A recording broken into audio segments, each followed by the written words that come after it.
Bonjour à tous, Julien Seigneray du LCL. Tout d'abord, je suis ravi de vous accueillir pour ce webinaire et je vous remercie tous pour votre présence. Nous avons souhaité organiser cet événement sur les croissances externes à l'international avec Altios, à la fois pour vous faire partager le savoir-faire d'Altios dans ce domaine et susciter vos intérêts respectifs et réflexions pendant cette période complexe, mais pouvant permettre des opportunités intéressantes. Je vais donc laisser la main à Alexandre Kaplan, directeur Corporate Finance, et Quentin Durier, directeur commercial, se présenter et nous présenter leur activité. Je vous souhaite à tous un bon webinaire et n'hésitez pas à poser vos questions au fil de l'eau par l'intermédiaire du chat. Merci. Alexandre, à toi. Merci beaucoup, Julien. Bonjour à tous. Donc, en deux mots, Alexandre Kaplan, donc, gère l'équipe fusion-acquisition chez Altios. Voilà, j'ai une petite dizaine d'années d'expérience en M&A, toujours sur le même positionnement, donc au service des PME ETI dans leurs acquisitions à l'international, donc côté acheteur, ce qu'on appelle le buy side, voilà, dans différents cabinets à Londres, puis à Paris depuis 3 ans. Et je suis ravi d'intervenir aujourd'hui avec Quentin, Justine et Julien sur cette thématique des bonnes pratiques pour la croissance externe à l'international. Voilà, j'espère que vous voyez tous mon écran. Alors, du coup, on doit basculer sur la première slide qui est la slide contexte. Donc, en préambule, une première constatation pour le début de ce webinaire, c'est que c'est vrai que depuis le début de la crise sanitaire, on remarque vraiment une nette accélération de notre point de vue en tant que cabinet de conseil sur les demandes d'accompagnement pour une acquisition. Là où habituellement, on avait une ou deux demandes par an, c'est vrai qu'on a aujourd'hui une à deux demandes par semaine. Et là où avant, c'était majoritairement des très grosses structures qui nous sollicitaient, on a aujourd'hui de plus en plus de demandes de PME ETI, voilà, entre 20 et 300 millions d'euros de chiffre d'affaires à peu près, qui n'hésitent pas, voilà, à mandater un conseil, à demander de l'aide pour l'accompagnement dans leurs acquisitions à l'international. Ouais, et c'est le cas notamment d'un de nos clients là récemment qui dans la certification avait plusieurs partenaires, voilà, dans plusieurs pays, mais qui, pour accélérer sa croissance, a lancé un process en Amérique du Nord. Et ce qui est, on va dire, efficace et les nombreux cabinets se sont adaptés, c'est que tout le début du process, on le verra, mais peut se faire en digital, voilà, donc pratique dans le contexte actuel avec des déplacements limités.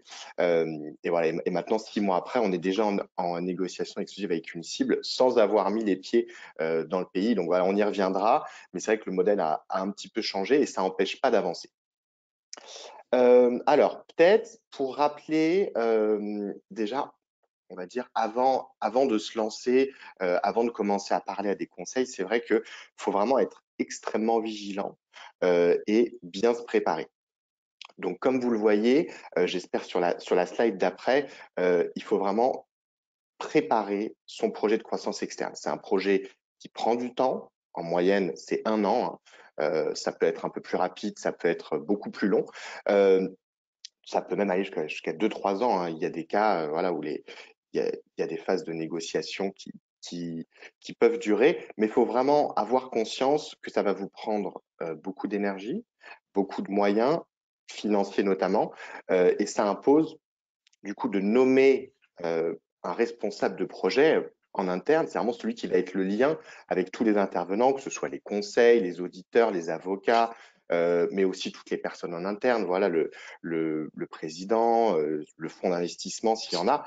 Donc, il faut vraiment une personne en interne qui va consacrer du temps pour cette opération. Ensuite, c'est bien définir une fourchette, mais le budget alloué au projet. Donc voilà, ça va être décidé s'il faut un conseil ou pas. C'est souvent recommandé pour les acquisitions à l'international quand on ne connaît pas le pays, quand on ne connaît pas les habitudes, quand on n'a pas d'écosystème. Mais c'est aussi bien définir pourquoi est-ce qu'on veut faire une acquisition. Est-ce que c'est pour consolider des opérations dans un pays? Est-ce que ça va être pour racheter une technologie spécifique? Est-ce que ça va être pour avoir une accréditation particulière, par exemple? Et bien sûr, c'est prendre le temps Donc voilà, ça nécessite vraiment de faire l'exercice de la feuille blanche bien souvent, mais de définir la typologie de la cible idéale pour vous. Donc son activité, quel niveau de chiffre d'affaires, est-ce que c'est une cible qui doit être rentable ou pas, combien de personnes, c'est savoir quel modèle d'acquisition ferait aussi le plus de sens. Est-ce qu'il faut nécessairement une acquisition à 100% ou alors est-ce que ça peut être une montée progressive au capital où on garde les managers en place quelques années? Est-ce que c'est ça qui ferait le plus de sens? Bon, ça peut aussi permettre de payer un peu moins cher au départ, voilà, de lisser un peu la structuration. Donc, toutes ces questions-là sont vraiment des premiers points d'attention qu'il faut se poser et qu'il faut pas forcément régler, mais au moins l'écrire avant de bien démarrer son projet d'acquisition, avant vraiment d'appuyer sur le bouton et de lancer. Ensuite, quelles sont les étapes clés? Donc, une fois qu'on s'est bien préparé, qu'on a pris la décision en interne d'y aller, comment ça va se passer?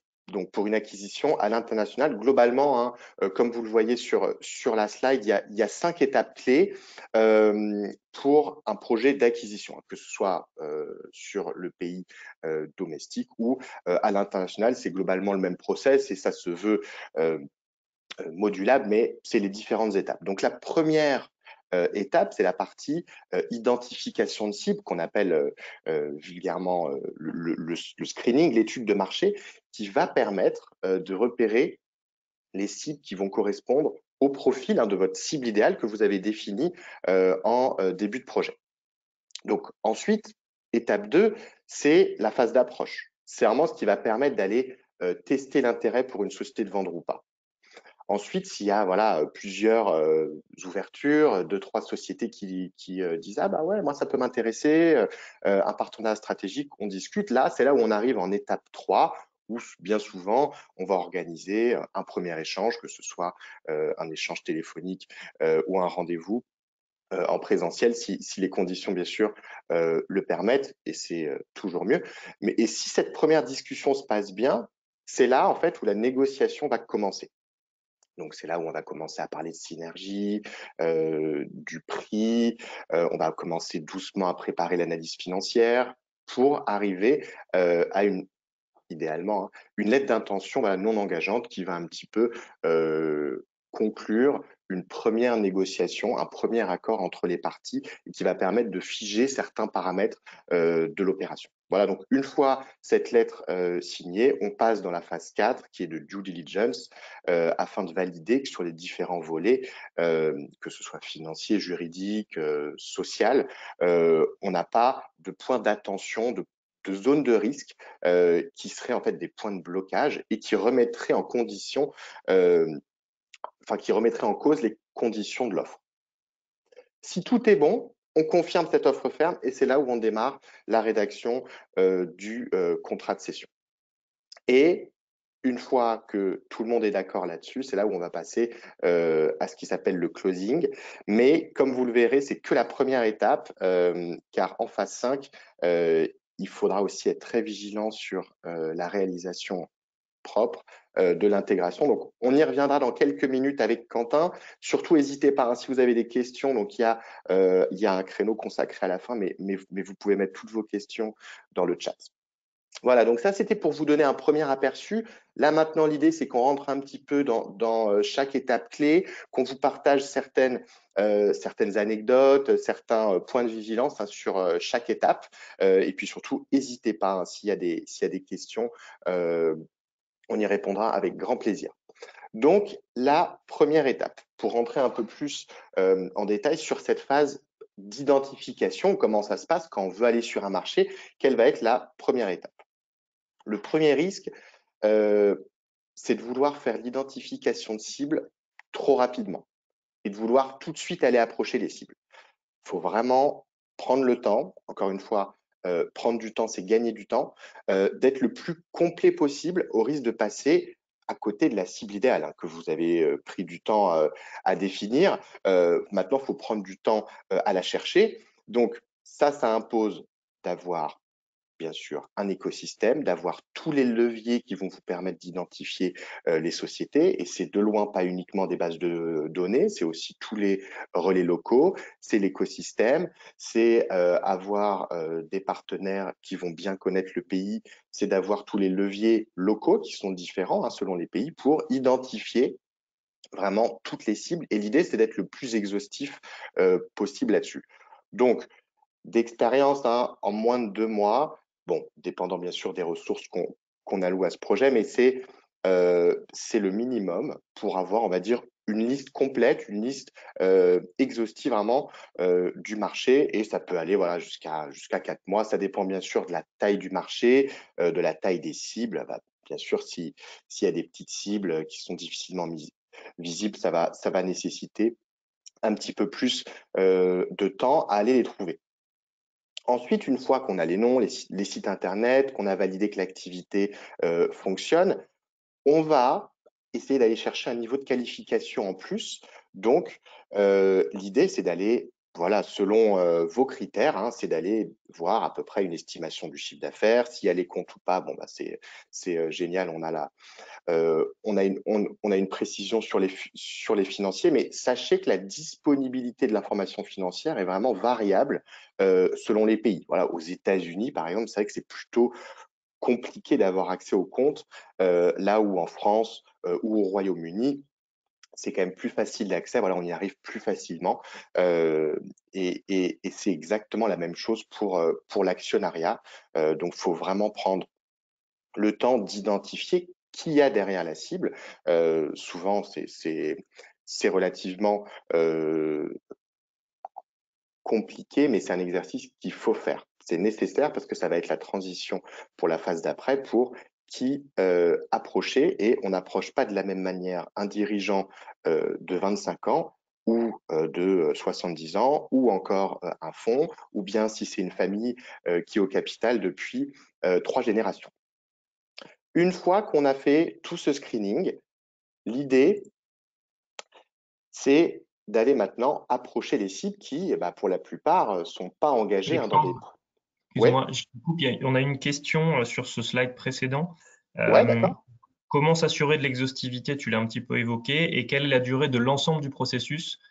Puisqu'on on évoque 2 à 4 mois pour la partie screening, mais sur un ensemble de processus de l'étape 1 à l'étape 4 en moyenne. Ouais, alors, sur cette phase-là, effectivement, on est sur 2 à 4 mois en moyenne. Sur l'ensemble du processus, c'est vrai que il faut quand même compter, et là, je parle jusqu'au closing, hein, je parle pas de la partie intégration, c'est encore autre chose, mais vraiment, du moment où on lance le projet après avoir défini le profil de la cible idéale jusqu'au closing, donc la signature du contrat de cession et toutes les conditions suspensives levées, faut compter en moyenne 1 an. Bien sûr, si tous les signaux sont ouverts, ça peut aller plus rapidement, ça peut se faire en 8 mois, moins de 6 mois. J'ai rarement vu, euh, j'ai dû le faire une fois sur 40 opérations, mais je dirais entre 8 mois avec une moyenne à 1 an, et ça peut aller jusqu'à 2, 3 ans. Mais en moyenne, 1 an, voilà, pour répondre à la question. Et sur la partie de l'exhaustivité, bon, on n'est jamais certain à 100%, hein, surtout sur les marchés où il y a quand même beaucoup de cibles. Et puis, bah, voilà, le temps parfois de faire la recherche, bah, peut y avoir des cibles qui apparaissent hein, et puis qui basculent dans les critères. Voilà, moi, j'ai vu plusieurs fois des cibles qui faisaient, bah, on avait fixé un minimum à 1 million d'euros, puis voilà, il suffit qu'une année sur l'autre, elle bascule et que ça tombe dans la durée de la recherche, on les voit pas forcément. Donc, mais je dirais, en utilisant les différents leviers, que ce soit les bases de données, les écosystèmes locaux, surtout si vous mandatez un conseil qui aura peut-être un petit peu plus l'habitude de ces recherches, on peut être relativement exhaustif si on y alloue les ressources nécessaires. J'espère que ça répond à la question. Alors, du coup, sur la partie approche, euh, vraiment, ce qui va être important, c'est de soigner son approche. Donc déjà, une fois qu'on a la liste, il faut sélectionner les cibles les plus pertinentes. Donc voilà, donc faut trier, faut encore prendre le temps de trier et se poser toutes les questions. Est-ce qu'on approche en anonyme ou pas? Donc est-ce qu'on se dévoile dès l'entrée? Est-ce que on va approcher euh, par un courrier, par téléphone? Toutes ces questions-là, il faut se les poser parce que selon les pays, vraiment, c'est variable et ça va avoir une influence sur le taux de retour, le taux d'ouverture que vous allez déclencher chez les cibles approchées. Voilà, par exemple, c'est vrai qu'en Allemagne, il faut plutôt être formel, il faut mettre les formes, faut pas brusquer, il faut vraiment s'armer de patience. Donc voilà, nous, souvent, on envoie un courrier postal recommandé à l'intention de l'actionnaire majoritaire en mettant l'onglet confidentiel. Donc tout ça, ça peut être une solution. Alors que voilà, pour approcher au Royaume-Uni ou même en France, on peut contacter en direct sur LinkedIn et puis avoir un call dans l'heure qui suit. Donc vraiment là-dessus, il faut se poser la question sur le pays parce que c'est pas la même méthodologie ou en tout cas, il faut se poser la question si on veut avoir le taux de retour le plus large possible. Donc c'est vrai que par exemple, euh, aux États-Unis ou au Royaume-Uni, donc dans les pays anglo-saxons, globalement, les vendeurs sont assez accessibles, hein, assez directs aussi sur l'approche, sur le format, ils ont l'habitude. Donc vraiment, ce qui va être important, c'est de soigner son approche selon les pays, de s'adapter un peu au pays. Mais le vrai point de vigilance, c'est de pas brusquer la cible en attaquant trop rapidement hein, les sujets sensibles. Donc voilà, donc à part au UK et aux États-Unis où c'est la petite exception, mais c'est vrai qu'on ne demande pas au bout de 2 minutes d'échange le niveau des bidas et le prix souhaité. Ça, on prend un risque non négligeable que la porte se ferme très rapidement. Ce qui est quand même dommage après déjà tout le travail effectué. Donc vraiment, il faut mettre les gens à l'aise. Voilà, faut proposer de signer un accord de compatibilité assez vite. Faut insister sur le projet industriel. Donc tout ça, c'est autant de bonnes pratiques sur cette phase d'approche. Il n'y a pas de questions sur ce point-là? Super. Alors, du coup, Si, si pardon, tout... Alexandre, une question un petit Ah, peu tardive. Euh, ouais. Tu indiques donc le ratio en call sur nombre, enfin sur les approches. Quel est le ratio? Alors c'est peut-être un peu compliqué d'y répondre, mais quel est le ratio par rapport au nombre de cibles identifiées au global? Ouais, alors ça, c'est une question difficile, effectivement. Mais donc, je répondrai en disant déjà il y aura beaucoup de casse hein, entre les cibles sélectionnées au départ, donc que vous avez sélectionnées dans votre screening, et le nombre de cibles qui vont répondre. Donc ça impose déjà que l'entonnoir de départ soit globalement assez large. Hein. Si vous décidez d'approcher que deux, trois cibles, vos chances sont quand même très très faibles. Donc globalement, pour répondre à la question, et ça dépend hein, bien sûr des pays, des secteurs, du moment. Hein. C'est vrai que là, avec la crise sanitaire, il y a des ratios exceptionnels hein, parce que tout le monde voilà est curieux, cherche à s'adosser à des partenaires. Donc, je dirais hein, qu'en Allemagne, par exemple, hein, on va être si on approche 10 cibles, voilà, on va avoir un, deux, trois calls maximum. Donc, ça veut dire trois sociétés qui vont ouvrir la porte. Les autres, c'est soit elles vont jamais répondre, hein, après 10 approches, elles répondront pas, soit elles vous diront non. Euh, alors que voilà, en France, en Italie, je dirais que c'est plutôt voilà, 3-4, un petit peu moins de la moitié, voilà, entre 30 et 40%, hein, donc sur 10 approches, 3-4 qui vont ouvrir. En Espagne, bon, là, c'est vraiment relativement exceptionnel hein, et j'ai du mal à l'expliquer, hein, mais là, sur nos derniers mandats en Espagne, on approche des cibles, on a 7 rendez-vous, quoi. Euh, donc, euh, donc voilà, l'Espagne, ça marche très bien, mais ça a toujours très bien marché. C'est un des pays qui répond le mieux. Et puis voilà, après UK, USA, c'est variable selon les secteurs, mais je dirais un tout petit peu moins de 50%. Voilà. 3, 4, 5 pour le UK. Voilà, ça c'est vraiment pour faire des ratios un peu grossiers, hein, et c'est uniquement mon échantillon, mais j'espère que ça répond à la question. Oui. Il y a une autre question. Quelle est la méthode la plus efficace pour l'approche sans passer pour un spammer, par exemple sur LinkedIn, que tu évoquais tout à l'heure? Alors ouais, c'est une très bonne question. Alors effectivement, c'est un risque parce que dans 100% des cas, enfin mettons 99% des cas, vous ne serez pas ami LinkedIn avec la cible. Donc nous, ce qu'on fait sur LinkedIn, hein, puisque c'est la question, c'est que, enfin ce que moi je fais, c'est que quand c'est moi qui approche, je demande en ami LinkedIn la personne et puis je mets une note formelle. Voilà. Donc, et puis bah, après, il y a aussi la question, ceux qui ont LinkedIn Premium ou pas, ça facilite aussi. Mais donc, pour éviter d'être un spam, moi, je demande en ami et puis je mets une petite note pour expliquer le contexte assez rapidement. Et puis donc, si ça marche pas sur LinkedIn, au bout d'une semaine, hein, et que je vois que la personne n'a pas accepté la demande, n'a pas vu le message, je renvoie toujours dans la foulée un email en direct à l'actionnaire majoritaire pour lui dire voilà, je vous ai contacté sur LinkedIn. Donc ça permet d'éviter, ou en tout cas de rendre plus faible le risque d'être considéré comme un spam.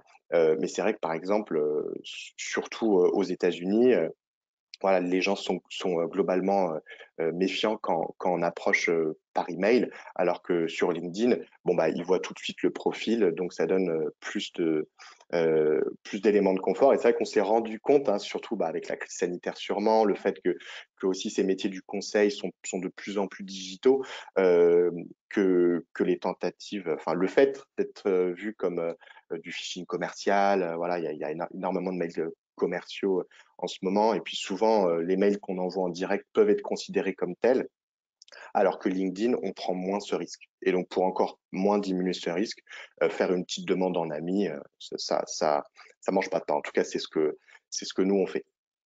J'espère que ça répond à la question. Alors, sur la partie, donc, on va dire l'étape 3, hein, comme vous aviez vu sur le process, si on va dire tous les signaux sont au vert. Donc vous avez réussi à mettre le pied sur une éventuelle ouverture avec une cible, voilà, qui ouvre la porte, qui est curieuse d'en savoir plus, qui se dit ah bah tiens ça pourrait avoir un intérêt stratégique pour moi de m'adosser à un plus gros groupe. C'est là où, progressivement, on peut commencer son analyse financière. L'idée, c'est de bien se renseigner hein, sur les multiples de marché, bien comprendre comment se calcule un EBITDA récurrent dans le pays, hein, parce que voilà, l'EBITDA comptable affiché que vous allez voir dans les comptes peut être très différent hein, de l'EBITDA ajusté. Voilà, au Royaume-Uni, par exemple, il n'y a pas d'abus de biens sociaux. Donc, il n'est pas illogique de voir des dépenses personnelles très élevées sur la société qui impactent de façon significative l'EBITDA. Donc voilà, ça, faut quand même bien se renseigner parce que c'est dommage de sortir des cibles qui nous paraissent en première lecture sur l'activité très pertinente et de les exclure uniquement sur l'EBITDA parce qu'on n'a pas fait l'exercice. Ensuite, sur la rencontre, donc voilà, faut jamais oublier que ce soit sur un call ou sur une rencontre en présentiel, c'est avant tout voilà une histoire humaine. Hein, donc faut être patient, faut prendre le temps.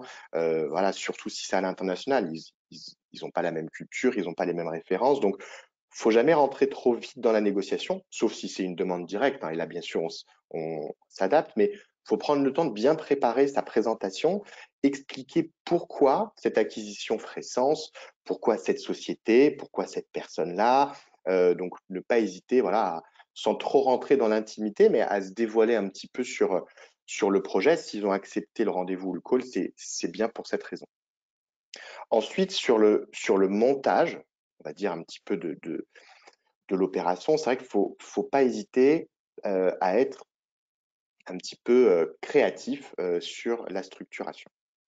Donc, quand je dis créatif, c'est vrai qu'il existe plusieurs mécanismes hein, qui permettent de trouver un compromis entre les deux parties.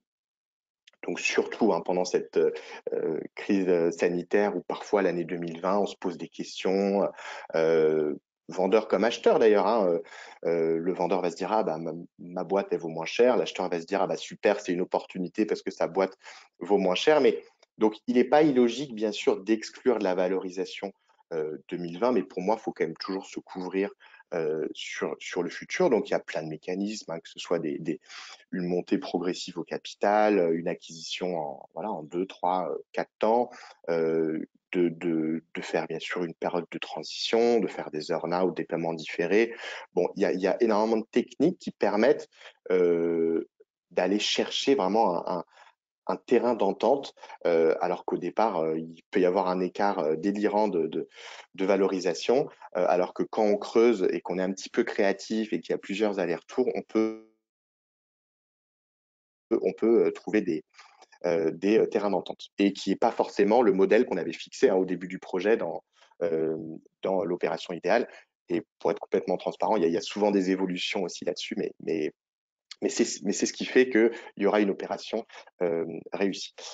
Donc vraiment, cette partie-là, hein, elle va prendre du temps, hein, parce que sur la négociation, pour arriver à la LOI, vraiment, il faudra prendre le temps de tous les allers-retours d'incompréhension, hein, que ce soit pour des raisons culturelles, pour des raisons, on va dire, du fait que ce sont des débutants, hein, pour des opérations de fusion-acquisition, donc ils ont pas l'habitude, ils vont vouloir valoriser le stock, des choses comme ça. Donc c'est vrai que là-dessus, il faut vraiment être vigilant sur le fait que déjà savoir si on s'adresse à des débutants ou à des professionnels qui en ont déjà fait plusieurs, et là ça peut aller plus vite.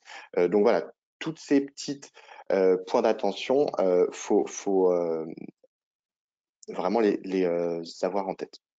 Ensuite, donc sur la partie vraiment, on va dire, une fois qu'on arrive sur la partie purement de négociation du prix, hein, donc qu'on est à peu près en accord sur la structuration, ça impose déjà en amont de bien s'être renseigné sur les multiples de marché, bien comprendre que voilà, d'un pays à l'autre, ça va pas être la même approche.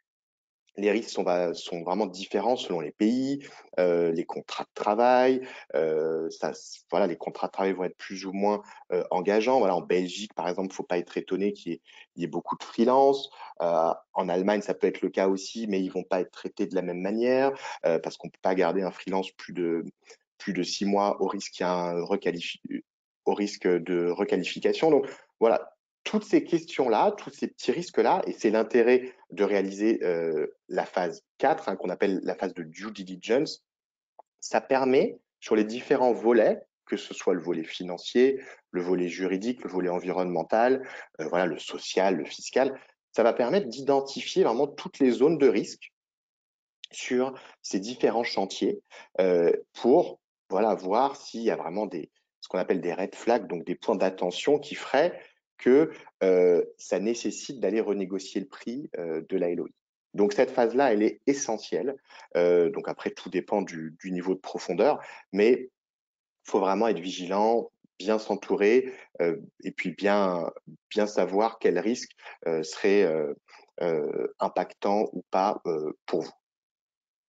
Ce qui n'empêche pas, parce qu'il y aura toujours des risques, hein, plus ou moins élevés, et c'est d'ailleurs pour ça qu'il y a dans le contrat de cession ce qu'on appelle la garantie de passif. Ça permet de se couvrir, voilà, sur les différents risques identifiés. Je me dépêche, hein, parce que je crois qu'au niveau du temps, on est un peu short, mais juste peut-être si tous les signaux sont verts, alors on peut signer le contrat de cession de part et espérer voilà, finaliser l'opération. Mais c'est vraiment que le début de l'aventure, car après, il faudra être vigilant sur le fait de bien intégrer la société dans sa structure. Voilà. Quentin, je te laisse la main sur la partie intégration. Oui, tout à fait. Merci Alexandre. Il y a deux questions effectivement que je poserai après. On va terminer avec ce dernier chapitre et puis on enchaînera ensuite sur les deux questions qui ont été posées sur le chat. Si vous en avez d'autres dans l'intervalle, n'hésitez pas. Effectivement, on voulait faire un focus, c'est pas le cœur du sujet, puisque le cœur de l'intervention de ce matin était plutôt lié à l'identification, l'approche et la qualification. Néanmoins, l'intégration, c'est un point qui nous paraît extrêmement important de souligner. Quand vous regardez les stats, d'ailleurs, qui sont publiés, on se rend compte que il y a en gros, selon les pays, une acquisition sur 3 à 2 sur 3 qui échoue après 3 ou 5 ans parce que justement la phase d'intégration a été soit un peu négligé, soit mal pensé, soit on n'a pas pris le temps réellement d'intégrer la structure, on s'est focalisé sur l'opération en tant que telle. Il y a un point qu'on veut souligner, parce qu'on le constate au quotidien, c'est que les due diligence ne servent pas qu'à la négociation et à la revue de prix, comme Alexandre l'évoquait, ça sert aussi surtout à préparer la suite et à identifier des points faibles. C'est un point de négo qui vous permettra de payer moins cher une cible, mais c'est un point auquel vous devrez remédier puisque la société deviendra de facto votre filiale que vous allez gérer au quotidien. Donc, il faut à la fois prendre le temps de digérer son acquisition, ne pas faire comment dire, de programme à marche forcée, quitte à créer de la frustration chez les équipes et ça arrive assez souvent de voir des entreprises prendre la main et complètement étouffer, on va dire, l'entreprise qu'ils rachètent. Et l'exercice est difficile parce que l'équilibre entre le programme, le fameux programme des 100 jours qu'on décrit pour le démarrage d'un dirigeant, mais qui se révèle aussi tout aussi vrai sur la phase d'intégration, doit être mené en parallèle avec un certain équilibre. Ce qu'on a pu constater, puisqu'on accompagne aussi des entreprises post-acquisition, c'est que les principaux risques d'échec sont listés ici. Alors, le premier, et c'est de loin le plus important, c'est l'ARH au sens très large. Que ce soit le dirigeant historique que vous gardez avec un format earn-out pendant 2-3 ans et avec qui l'accompagnement ne se passe pas forcément bien, qui n'est pas toujours en ligne avec la nouvelle stratégie, que ce soit les équipes N-1 qui elles-mêmes parfois voient l'opération comme une incursion quand elles n'ont pas été forcément préparées par leur actionnaire, ou des personnes clés qui n'ont pas forcément été sécurisées. C'est pour ça qu'une opération d'acquisition, c'est aussi l'occasion de revoir un petit peu, identifier selon la taille de la structure, les 4, 5, 6, 10 personnes clés de la structure qu'il faut absolument fidéliser pour pérenniser l'entreprise. Et il faut faire attention, Alexandre évoquait l'interculturel, entre les attentes d'une nouvelle maison mère et les attentes locales qui ne sont pas toujours en adéquation. Le commercial, il peut y avoir une inadéquation aussi ou une incompréhension par les clients locaux de la société quand elle se fait racheter par une entité étrangère en disant qu'est-ce qui va se passer pour moi? Est-ce que je vais devenir, moi, société allemande, je vais être un peu négligé par rapport à d'autres clients de la société de la maison mère et c'est extrêmement important de les rassurer.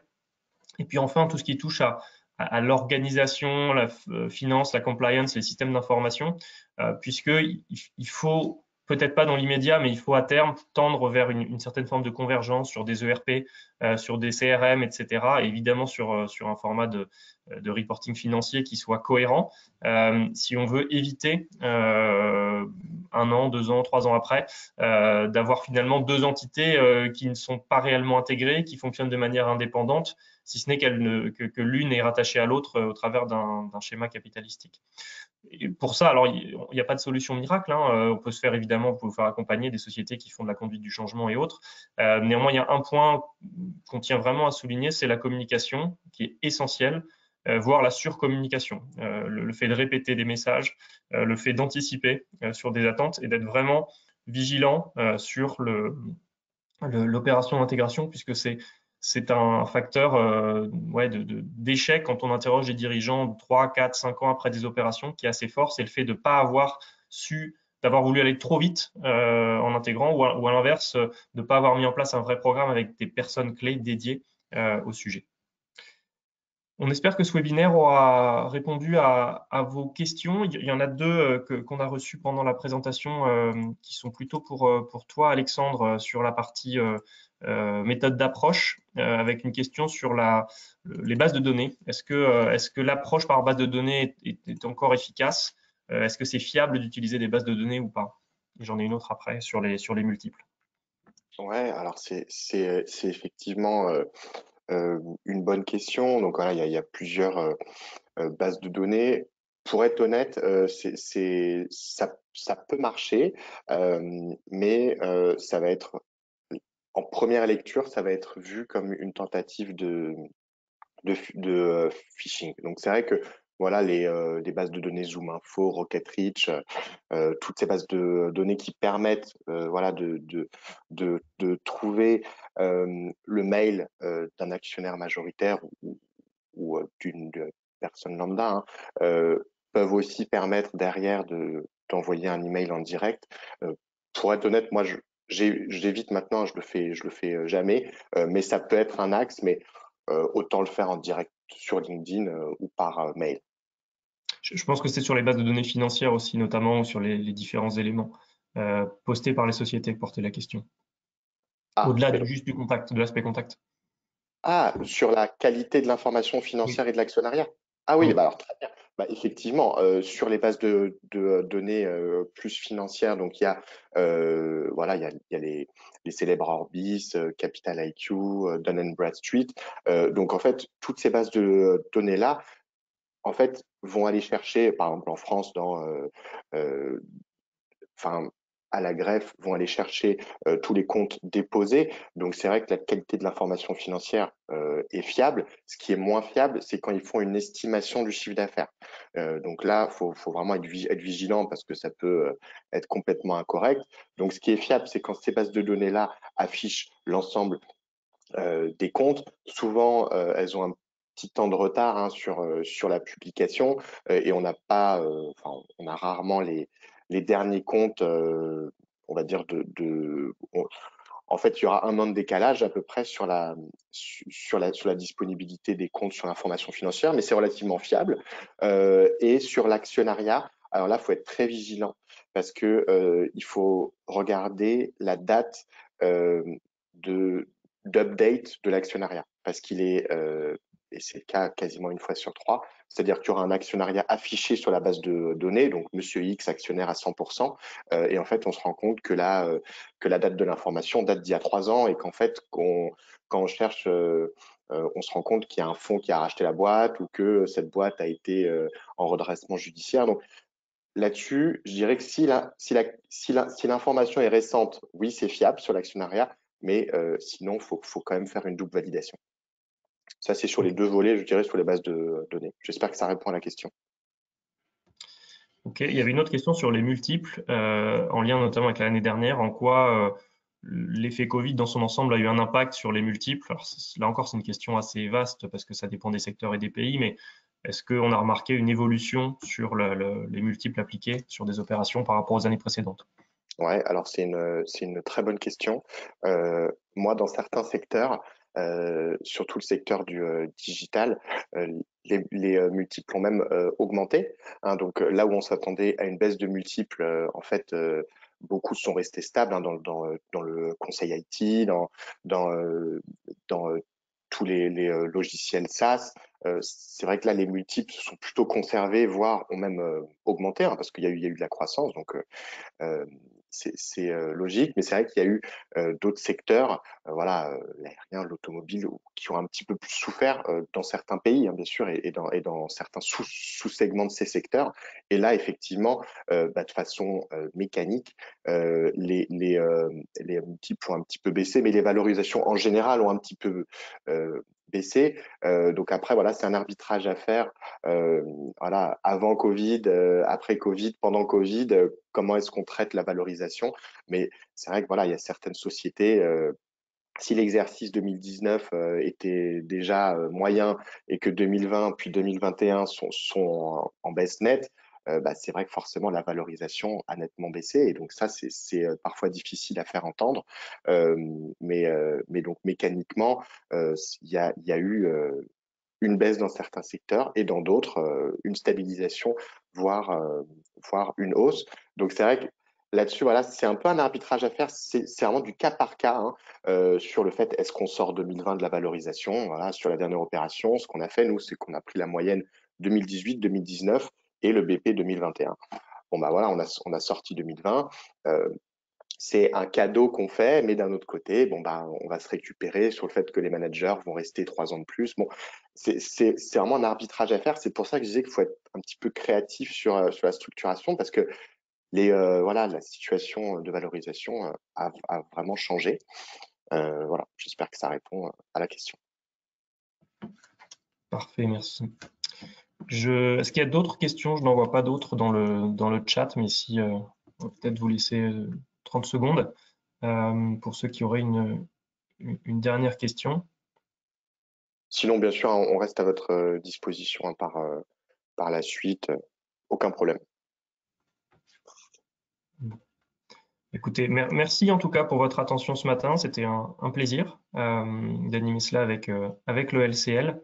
Comme l'a dit Alexandre, on reste à votre disposition. N'hésitez pas à contacter vos chargés d'affaires entreprises LCL si vous avez des questions, si vous souhaitez être mis en relation sur des sujets un peu plus individuels. Mais on est à votre disposition. Bonne journée à tous. Merci à tous.